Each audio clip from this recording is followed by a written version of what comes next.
I was just a wee boy when I went. But 59 years, it's a long time ago. But how the game has changed.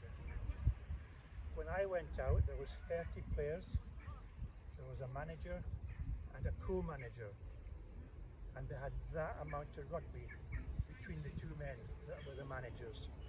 So everything was left to a chap called Arthur Smith that captained up at the lines I was on. He was the Scottish wingman, and he basically didn't pick the team by himself, but he basically did everything. Did all the coaching. Him and a chap called Dickie Jeeps, that was the English scrum half. But we used to travel about in a bus, 30 of us, 32 of us. And I just had to laugh the other day when I saw the team arriving at Cape Town. There was 3 buses, and there was no empty seats. The bus I was on, there was 32 of us, and there was empty seats. We didn't have any coaches or doctors or water boys or nurses or whatever. But now I think they have something like 57 players out there to cover 7 weeks. And they had 30 players, I beg your pardon, 37 players, something like that. But they had 57 other people on that tour to help them a lot, to have a successful tour. Now, as I say, that's just completely different from my day. Just a little bit maybe about the game. I'm a little bit disappointed in what's happened. The kicking nowadays it's killing the game as far as I'm concerned. I'll tell you a little story about John Rutherford. When I came back from Leeds, of course in those days I went to rugby league. And to come back from rugby league was taboo. It really, really was. It's not like today when you can play rugby league one day and rugby union the next, because you can do that. So when I came back, I used to go up to Philiphaugh to try and help John. John was just a young lad coming through, and of course I was chased away. Bert Duffy, my friend, used to call on me every now and again and say, "Look, Ron, the Scottish Rugby Union have told me to tell you to stay away from Philiphaugh." So I used to go up, and who was the groundsman? Andrew Bunyan? Anyway, whoever the groundsman was, money was very tight in those days. So they used to switch the lights off, dead on 8 o'clock. So I used to go down about 8:05 and meet John, and we had chats about various things. But another big thing I'll tell you about John Rutherford, we're just saying just now how good he was.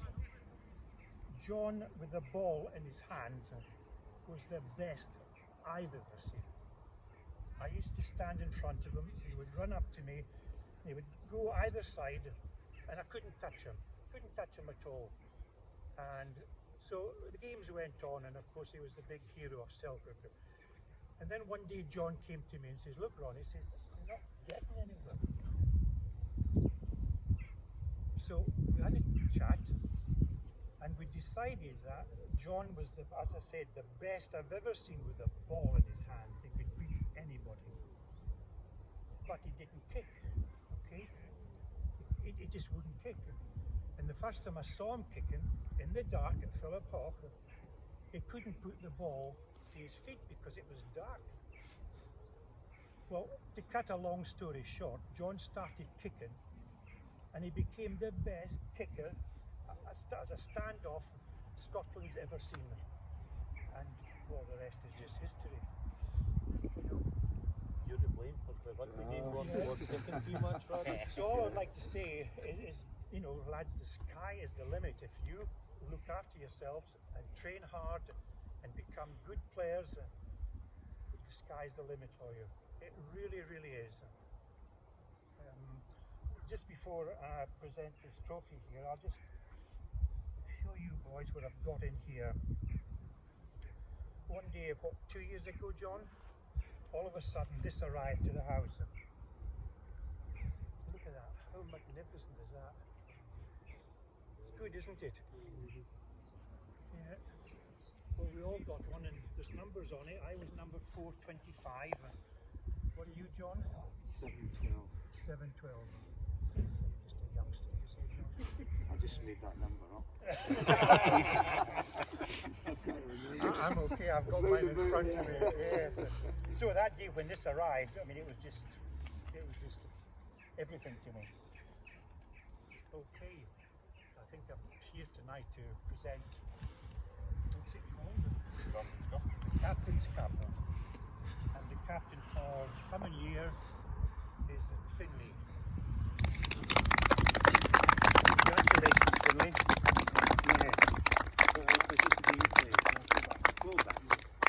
Have a good season. Thank you. Okay. I'll take a minute, Finlay. You can think you can a few words. Read a speech. Again, the stories there that you're able to tell, it puts it in context where the game is, where it's at these days. Yes.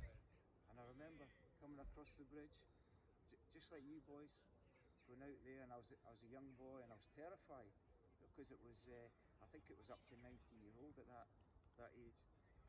But you know, what Ron said is absolutely true. If you're ambitious and you really want it, you can get there. You've got to train harder than anybody else. And if I could give you a secret, I was very lucky. I went to Glasgow to become a PE teacher, and I learned about strength and conditioning when I was 18, and that was a big help to me.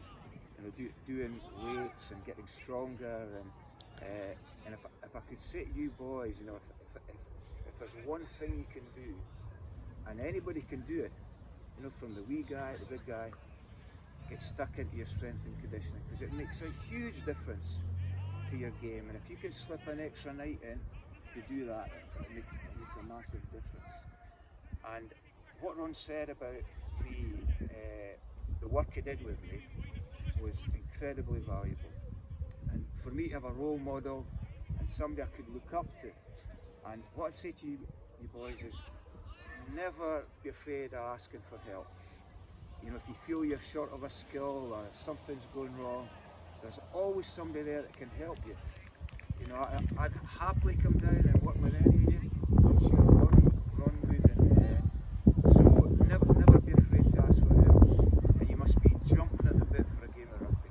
You know, a year and a half. So I'd like to wish you all the best for this season. Hopefully get down to watch you. I think my job tonight is to introduce the vice captain. Correct. Is that right? Yes. Is there a young player called Scott Eason here?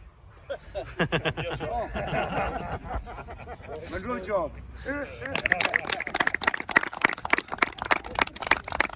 Well done, Monroe. Monroe. Again, honestly, I couldn't have asked two better guys to come do. We felt, as I said at the start, it was important. The one other thing that I want to make you guys aware of is, and certainly Ronnie, because Ronnie played with this guy. Sadly, last week's, Selkirk lost a worthy. He done a lot for the town. He certainly influenced what I did when I was at the school, my career choice, and that was ex-provost John Wheelans. And tragically, very suddenly last week, Jim passed away. Jim was the captain of the youth club side that won the Border Semi-Junior League back in 1956-57, and when we go up to Peebles this week, I want the squad that go, I want him in your mind. Again, Jim was a great leader. He strived, we've all heard the guys doing here, the characters. They can do this, do that, do the next thing, but I know that Jim was that character that he would have a wee quiet word with you, he'd build you up. I'm sure Ronnie would be able to agree with this, and let you go about your business. And then he would tell if something wasn't quite right or whatever else, he would have that wee word. If you were an absolute farmer, he'd tell you as well. He didn't miss you. Well, he was an excellent teacher. He was a tremendous teacher, but I was reading, a wee thing. Jim was the captain the season they won that league, but at the end of the season, one of his lasting memories of that season was the night a young 15-year-old Ronnie Cowan came up and played his first ever game, and he made a big difference to that game. And it was one of the things Jim was proudest of, was bringing the young boys in and giving them that opportunity to play. So when we go up there on Sunday, that'll be your driver on Sunday, that memory of Jim and what he offered this club, as he did to a lot of people in life. So I do feel that we could do something a wee bit special this year, boys, with the team that we've got and the camaraderie. And again, we just need to build on and maybe get 1 or 2 extra players down, boost the numbers. And we could have a great look back in March or April and think we've had success in some shape.